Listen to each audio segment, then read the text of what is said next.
자기 증명의 피곤함에서 벗어나라 라는 제목으로 하나님 말씀 증거하도록 하겠습니다.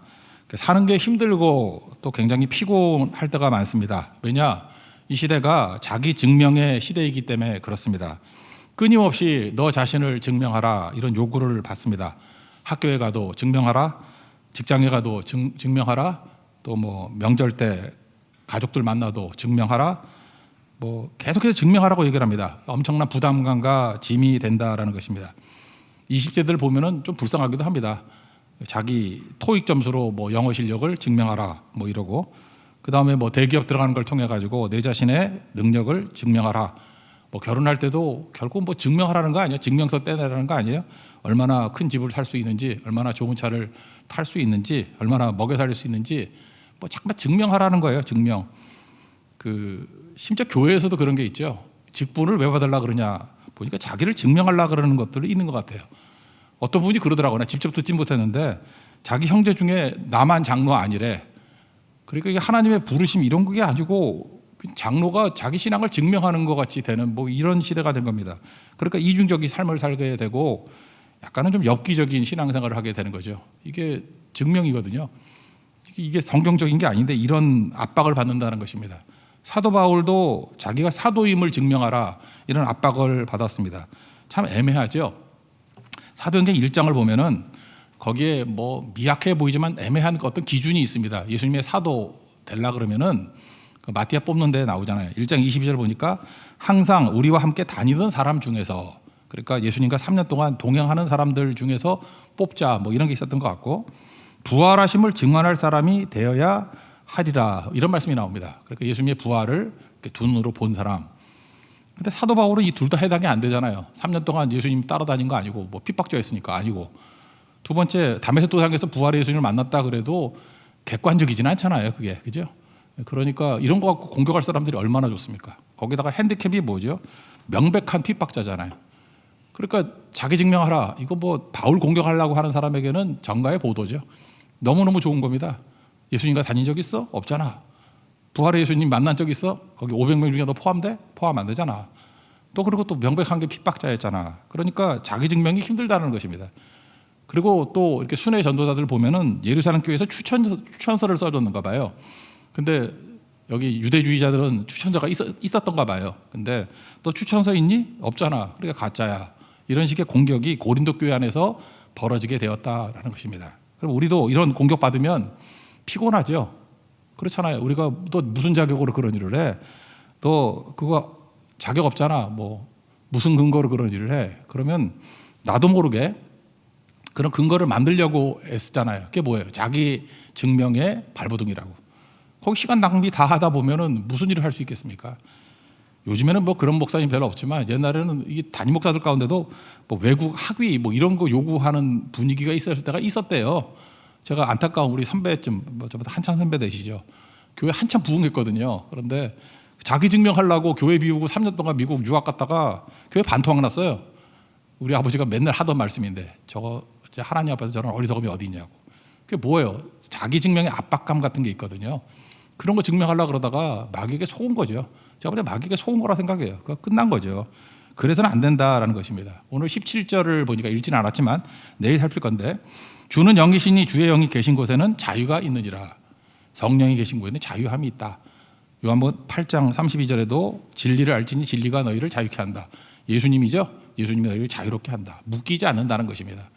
사도 바울은 자기 증명의 부담감에서 묶이지 않았고 그냥 능력 있게 사역했다라는 것입니다. 우리도 여기서 배워야죠. 세상은 끝없이 우리에게 자기 증명의 압박감을 준다고. 증명해봐, 증명해봐. 요즘 시험 3가지도 그거 아니에요? 하나님의 아들이어든 그게 뭐예요? 증명하라는 거 아니에요? 그게 다 시험이라는 것입니다. 그거 뛰어넘어서 하나님 앞에 쓰임받는 모습이 무엇인가 그걸 한번 살폈으면 좋겠습니다. 오늘 3가지로 접근하겠는데, 첫 번째는 추천서가 아니라 하나님의 부르심이라는 거예요. 우리 추천서로 사는 존재가 아니라 하나님의 부르심으로 사는 것이다. 이게 자기 증명의 한계를 뛰어넘는 길이다. 이렇게 얘기를 하고 있다는 것입니다. 사람들의 평판이라든지 사람들의 인정, 그게 아니라 하나님의 부르심이다. 1절을 다 같이 읽겠습니다. 시작. 우리가 다시 자천하기를 시작하겠느냐? 우리가 어찌 어떤 사람처럼 추천서를 너에게 붙이거나 혹은 너에게 받거나 할 필요가 있느냐? 오늘 본문 거꾸로 한번 살펴보겠어요. 첫 번째가 하나님의 부르심인데 5절이거든요. 여기에 한글 성경에는 만족이라고 번역이 되어 있는데 영어 성경 한번 보세요. 보면은 우리가 NLT 많이 보잖아요. 거기 보면 자격이라는 말로 되어 있어요. 이게 더 이해가 더 편한 것 같아요. 그죠? 우리의 자격, 만족은 하나님께 있다 이게 아니고 우리의 자격은 하나님께 있다. 만족이 아니라. 그래서 our qualification 이렇게 되어 있어요. comes from God. 하나님으로부터 our qualification. 우리 자격이 하나님께로부터 온다. 그러니까 하나님이 인정하는 게 진짜지. 뭐 사람의 추천서가 뭐 중요한 거냐? 하나님의 부르심이 더 중요한 것이다. 그렇게 말하고 있다라는 것입니다. 5절을 읽겠습니다. 시작. 우리가 무슨 일이든지 우리에게서 난 것 같이 스스로 만족할 것이 아니니 우리의 만족은 오직 하나님으로부터 나느니라. 만족 그러니까 애매하잖아요. 자격은 이거 스스로 자격을 뭐 논할 것이 아니다. 우리의 자격은 오직 하나님부터 나느니라. 이렇게 해석하면 명확해진다라는 것입니다. 사도 바울의 편지들을 쭉 보세요. 보면은 로마서 1장 1절 예를 든다 그러면 예수 그리스도의 종 바울은 사도로 부르심을 받아 이렇게 나오잖아요. 자기가 사도라는 거예요. 어디서부터 뿌리를 두고 있어요? 부르심을 받았다. 갈라디아서 1장 1절 보니까 사람에게서 난 것도 아니요 사람으로 말미암은 것도 아니요 오직 예수 그리스도와 그의 죽은 자 가운데서 살리신 하나님 아버지로 말미암아 그 부르심이죠. 사도된 나 바울은 이렇게 표현하고 있습니다.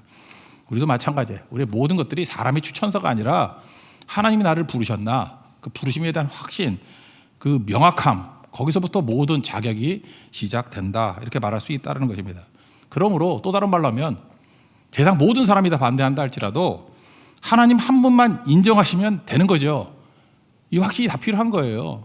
그래서 저는 뭐 신학교 가거나 이래서 목사 되겠다 하는 사람들은 일단 주변에 반대가 좀 있어야 된다고 생각해요. 뭐 이렇게 밀어가지고 등 떠밀어가지고 너 자격 있다 힘 있다 가라 그래가지고 훌륭한 사람 잘 안 되는 것 같아요. 저는 일단 뭐 신학교 간다고 하면 반대부터 하거든요. 이거 뭐냐 그 반대를 뛰어넘어야 되기 때문에 너 가지마 너 자격 없어 너 같은 애가 뭘 하려고 그래 그럼에도 불구하고 이거 안 하고는 할 수 없겠다라고 하는 어떤 불붙는 심정 그게 진짜거든요. 하나님의 부르심 외에는 다 없어져야 돼요. 나는 굶어 죽더라도 돌멩이가 날라온다 할지라도 핍박과 천대가 있다 할지라도 난 이 길 외에는 다른 길 없어. 그게 진짜죠. 제일 꼴 보기 싫은 게 뭐 여기 기우 저기 기우 타는 거거든요. 어디 길 없나 어디 뭐 살 길 없나 더 좋은 게 있다면 얼마든지 벌을 수 있다. 그게 무슨 사역자예요. 크리스찬도 마찬가지라는 거예요. 모든 부분에 있어서 하나님의 부르심 거기에 뿌리를 둬야 된다는 것입니다. 하나님 부르심 하나가 있으면은 다른 어떤 반대가 있다 할지라도 나는 문제가 없어 그런 거죠. 세상은요 우리에게 부르심 말고 우리를 넘어뜨리려고 과거로부터 우리를 공격을 해요. 지금 바울이 계속 과거 공격당하고 있잖아요. 그죠? 과거잖아. 예수님과 동행했던 적 있느냐? 부활 본 적 있느냐? 뭐 또 핍박자였잖아. 우리 그 사도행전 13장에서 살폈죠. 그 이고니온으로 떠날 때 비시디 안디옥에서 발에 티끌을 떨어버리고 무슨 뜻입니까?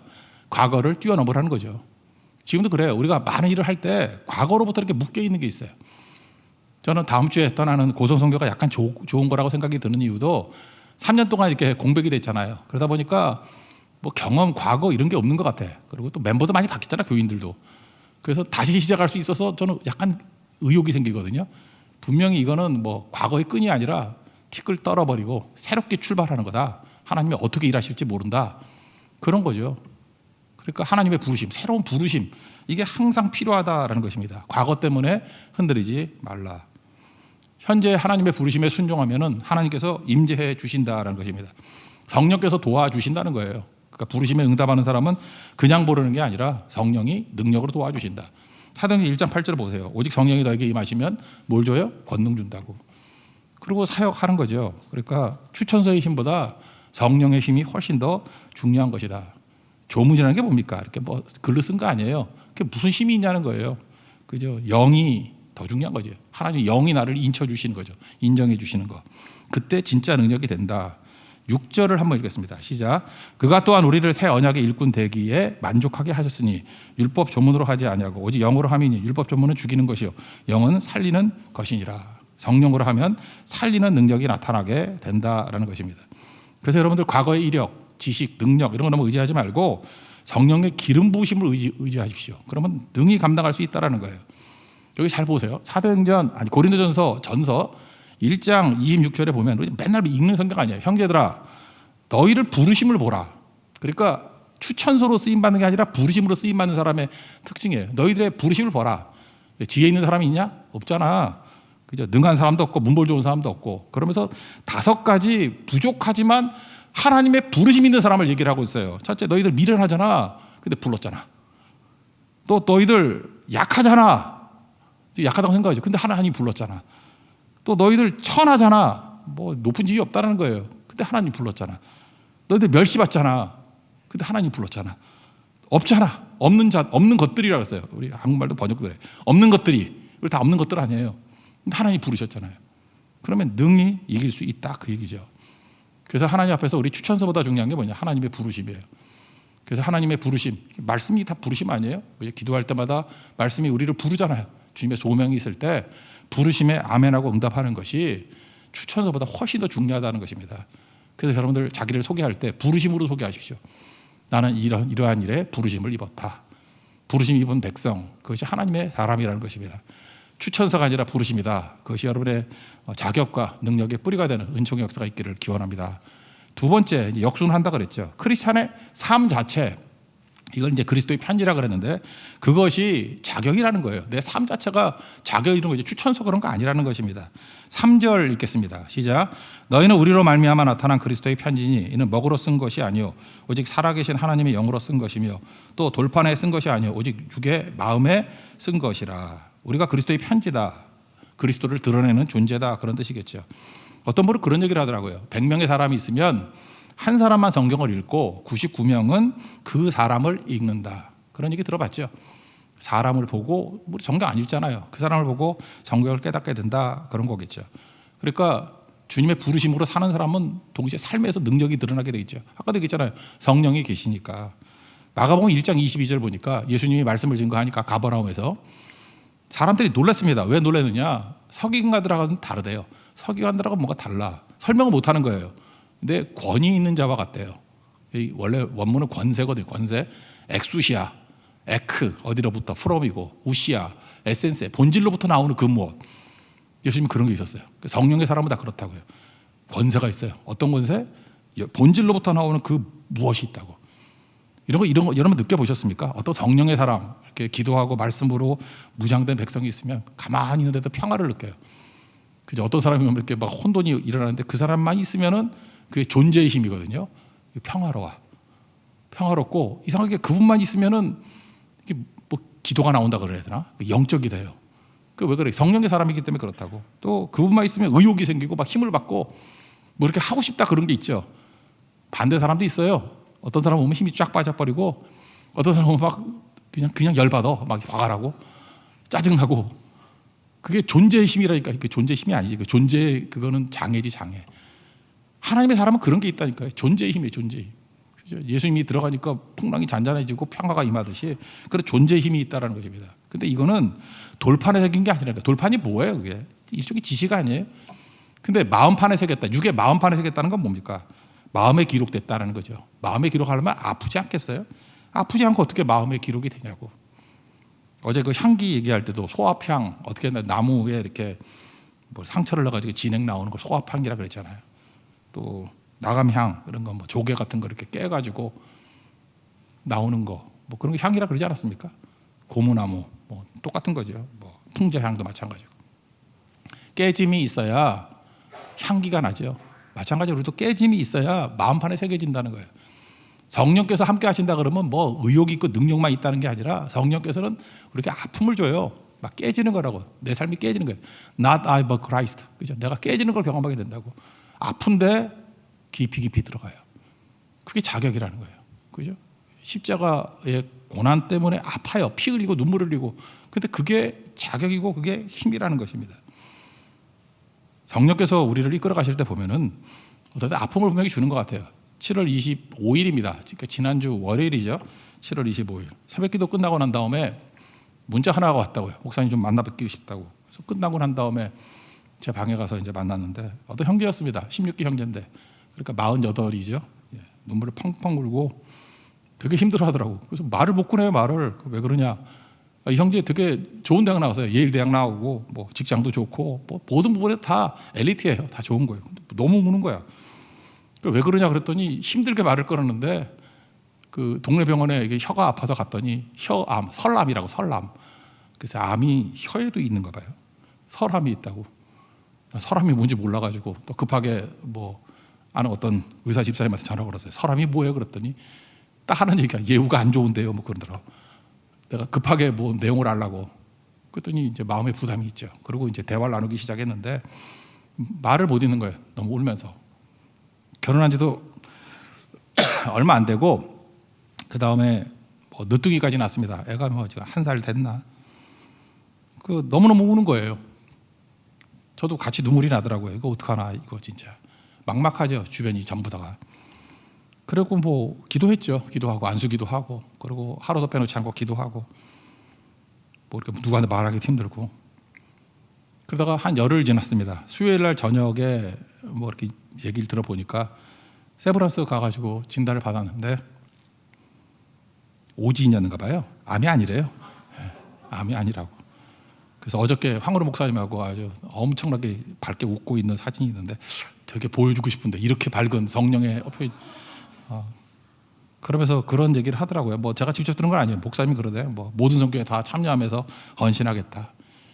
제가 볼 때 이거예요. 그 우리 삶 가운데 나타나는 것들이 마음에 새겨진 되게 아픔이 있거든.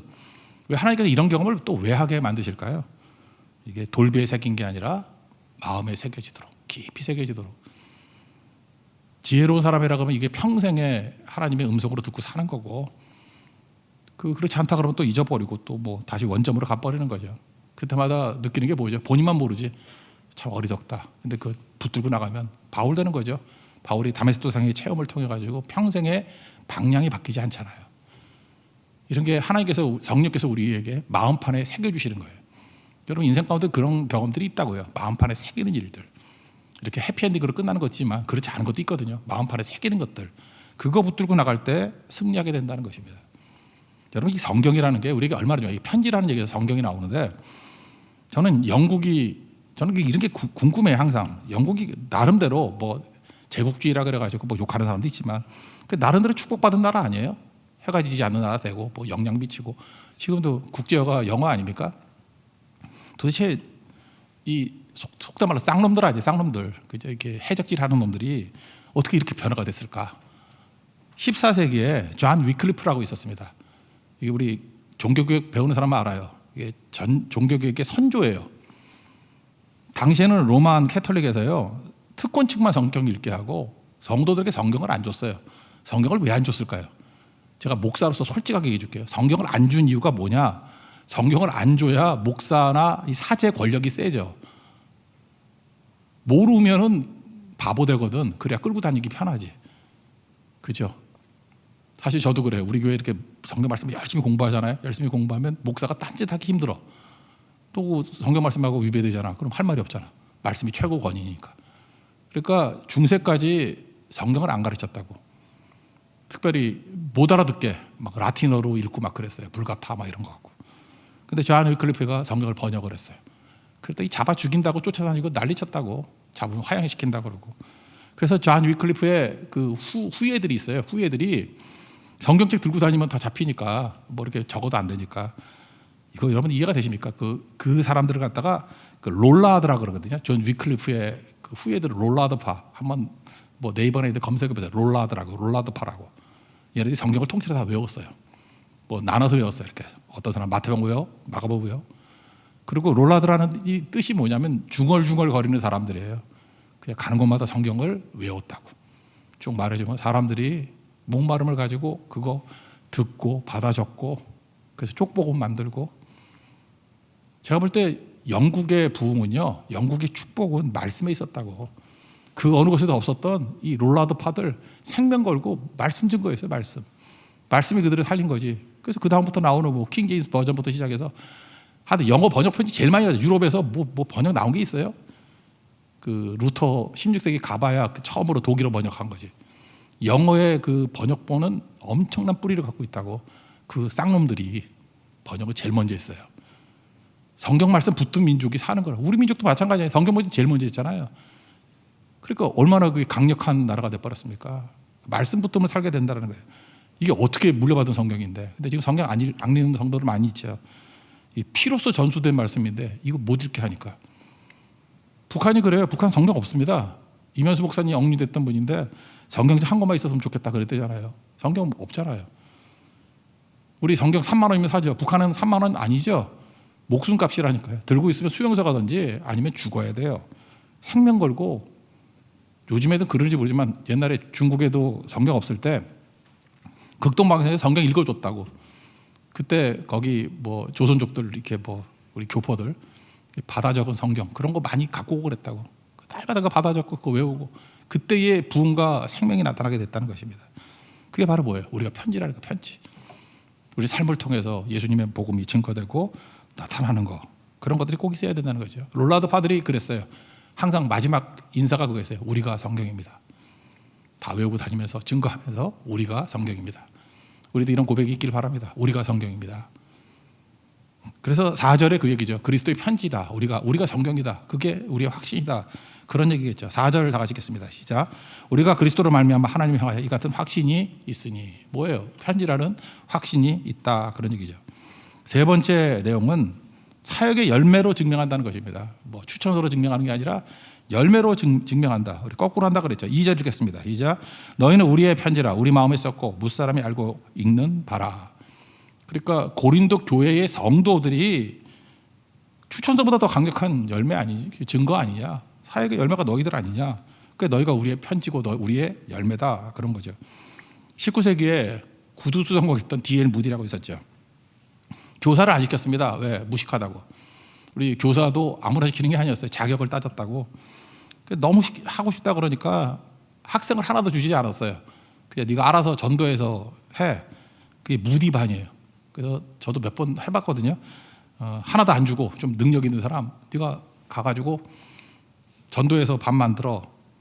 사실 제가 그 대학생 때 무디반이었어요. 학생 하나도 안 맞고 가서 해봤어요. 안 되더라고 잘. 하여튼간에 그랬어요. 의욕 갖고 되는 게 아니더라고. 그 다음에 잘 됐어요. 제가 첫째는 망했고 둘째부터는 정말 좋은 교사가 되는데 하나님은 교만한 자를 버리죠. 그건 아닌 것 같아. 그죠? 그때는 5명 데리고 있었는데 둘째 해는 50명이 됐어요. 68년생들이었는데 제가 대학생 때 68년생. 그래서 제가 원숭이들하고 제가 굉장히 친해요. 왜? 그때 엄청 부흥을 맛봤거든. 교사로서 5명 많다는데 50명이 돼버리고 10배죠 10배. 한 반이 50명이었어요. 뭐 이렇게 서가지고 하는데 엄청나게 많았다고. 그때 중고등부가 한 200명 된다. 근데 우리 반이 50명이었다니까요.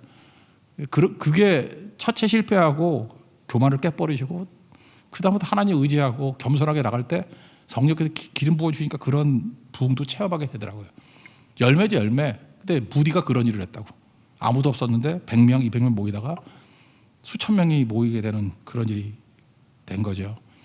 그러니까 뭐예요? 추천서가 아니라 열매로 알리라. 지금도 뭐 제일 한심한 게 뭐냐 하면은 뭐 내가 너보다 선배인데 뭐 나는 뭐 무슨 자격증이 있는데 나는 뭐 어디서 유학을 했는데 나는 뭐 명문대학 나왔는데 뭐 이런 거 갖고 떠드는 사람들 있죠. 그 경건의 모양이죠. 능력을 보여달라고. 능력을. 열매를 살리고 있나, 영혼을 살리고 있느냐. 열매로 그들을 알리라 그랬잖아요. 우리 그게 꼭 필요하다라는 것입니다. 이전교회에 있을 때 얘기인데 대만 선교 갔습니다. 갔는데 그 교회 한 50명 정도 모이는 교회였어요. 대만에서 50명 정도면 작은 교회는 아닙니다. 한 중견 정도 되는 교회예요. 맞아, 중견까지는 안 되나. 하여튼 50명도 적은 교회는 아니에요. 꽤 괜찮은 교회였다고. 근데 전도했을 때 그 교회 목사님이 이제 우리에게 보여주려고 그러는 것도 있겠죠. 뭐라고 설명하냐면은 교인들이 이제 한 50명 모였어요. 모였는데 목사님이 뭐 중국말을 하면서 누구 이렇게 해보더라고요. 내용이 뭐냐면은 이제 통역을 해주는데 한국 선교팀이 와가지고 전도해서 믿었던 사람 일어서십시오 뭐 그런 거 있는가 봐요. 50명 성도 가운데 36명이 일어났어요. 그 다음에 이분이 설명하시는 게 그래요. 여기 10대 명밖에 없었는데 전도해가지고 수년 동안 한 10년 했던 것 같거든요. 그 36명이 전도팀 때문에 믿게 된 사람이라고. 대만은 주로 침례교 쪽이 많기 때문에 장로가 없어요. 장로회가 없고 집사회가 있습니다. 집사회 회장이 제가 아는 분이에요. 전도했던 분이거든. 그분 집사회장을 하고 있더라고. 뭐 교회 재정이나 이런 거 다 책임지고 있는 분이에요. 제가 그때 느꼈던 게 그거였어요. 그때 그 팀 굉장히 영광스러웠거든요. 우리 영광이 뭐예요? 열매죠, 열매. 아, 이게 가치가 있는 거구나. 당장에 눈에 안 보이는데 한 10년쯤 지나면 보이거든요. 그 목사님이 눈물이 글썽해서 그랬어요. 이게 사역의 열매입니다. 하나님이 기뻐하는 거라고. 제가 우리 교회에서 갔던 팀도 금수당에 어떤 여자 아줌마인데 딸 3명 있고, 나 이름은 잘 몰라요. 그때 샤브샤브 먹을 때 보니까 와가지고 설명해 주는 거예요. 자기 전도 열심히 하는데 자기 믿고 딸 3명이라고 다 뭐 20대 딸 같아요. 3명이 뭐 이렇게 말 같은 애들이 3이 와가지고 뭐라고 쭉 말로 떠드는데 다 예수 믿는다고. 나중에 들어보니까 그 교회 중심 인물이 돼 있더라고. 그죠? 한 가정. 거기도 전도에서 처음 왔을 때 그 삐죽거리던 아줌마였어요. 근데 온 가족이 다 믿고 남편만 믿으면 된대요. 교회의 중요한 일꾼이 돼 있더라고요. 이게 열매죠. 빌립보서 4장 1절을 보면은 나의 사랑하고 사모하는 형제들, 그리고 이렇게 표현합니다. 나의 기쁨이요 면류가 아닌 사랑하는 자들아, 이렇게 돼 있어요. 사도 바울은 전도에서 얻었던 영혼들을 나의 기쁨이다, 나의 면류관이다, 이렇게 고백하더라는 것입니다. 여러분에게 한 영혼 살린 그런 면류관이 있습니까? 그것부터 그러면 내 구원도 구원이지만 정말 하나님 부끄러운 구원이 될 수밖에 없겠죠. 지금 여러분들 진짜 내가 전도에서 구원한 영혼이 있어요? 이름 있어요? 그 이름도 모르나 그런 문제가 있죠. 요즘에 우리 그 사모가 되게 어깨가 이렇게 고양돼 있어요. 어깨가 막 좀 무줄해지는 것 같아요. 이유가 뭐냐? 제가 지난번 소개를 잘못했어요. 10년 전에 제가 그 사역을 그만뒀을 때 그때가 아니고 4년 전에 우리 사모가 그 유방암 수술할 때 그때였대. 그때 이제 도우미 아줌마가 왔었는데 이제 잘 돕다가 떠나갈 때 성경책 선물해주고 이렇게 잘 대접하고 그랬었는가 봐요. 근데 4년 만에 이제 다시 요즘에 이제 우리 집에 오거든요. 또 제가 또 아프니까 또 왔는데 성결교 다니시더라고요. 성결교 다니시고 그 다음에 성경을 4독을 했대요. 4독을 했다 그러고. 어째 엄청 부담돼요. 이 설교도 들으실 거야. 제 설교를 들어요 지금. 그러면서 기침 잠깐 하셔가지고 기도했다 그러고. 그러니까 우리 사모가 전도해서 열매 거둔 거거든요. 그러니까 너무 기뻐해요. 어제는 이런 질문을 하는 거예요. 자기가 성경을 통독을 막 하다 보니까 이해가 안 간대. 설명해달래. 열왕기상 2장에 보면 엘리사에게 그 꼬마애들이 와가지고 대머리야 그랬더니 곰 둘이 나와가지고 42명 찢어주겠다는 얘기가 나오잖아요. 이게 도저히 이해가 안 간다고. 하나님 왜 이런 일을 하셨냐고. 그걸 나보고 해석해달래. 대머리 목사에게 이걸 해석을 해달래. 그래서 내가 직접 해석을 못하고 그냥 링크를 몇 개 보내줬는데, 간단히 설명하면 여기서 말하는 이거 본문이 아닌데 그래서 왜 설명을 하지? 그 어린아이는 청년이라는 뜻이에요. 청년. 그래서 그 애들이 아니에요. 20대 이상 청년들, 그런 걸 의미하는 거고, 이 베델에서 왔다고 나오거든. 우상숭배지. 단과 베델이잖아요. 거기서 왔던 그 적그리스도 세력이에요. 그 영적 전쟁이다 뭐 이런 건데, 궁금하면 제가 가르쳐 드릴게요. 예. 하여튼간에 제가 볼 때 기쁨이 그거예요. 우리 사모 요즘에 기쁨이 그거예요. 그 아주머니 전도했던 거 너무 잘 믿고 너무 전도 열심히 하고 또 교회 기둥이 되고 또 성경 사독하고 또 질문도 이렇게 목사 헷갈리게 만드는 질문만 맨날 하고, 이런 것들이 열매잖아요. 열매. 우리에게 이런 것들이 꼭 있어야 된다라는 것입니다. 추천사 아니라는 거예요. 자기 증명에는 애쓰지 말고 세상 사람들의 방법과 똑같이 나 증명하는 게 아니에요. 첫 번째는 하나님 부르심. 하나님 나를 부르셨다. 이건 뭐 하늘이 두 쪽이 나도 흔들릴 수 없는 거죠. 하나님 나를 부르셨다. 그리고 내 삶 속에 성령께서 계셔서 내 삶에서 증명되고 있잖아요. 지금 내 삶 속에서 하나님이 일하시는 게 증명이 되잖아요. 그리고 세 번째가 뭐예요? 열매. 영혼의 열매들. 이것이 나를 증명하고 있다. 이렇게 증명하는 겁니다. 이게 성도의 삶이고 부르심 입은 하나님 백성들의 길이라는 거예요. 우리 이 길 걸어가서 승리하는 하나님의 거룩한 종 되기를 축원합니다. 자리에서 일어나겠습니다. 하나님의 부르심 찬양하겠습니다.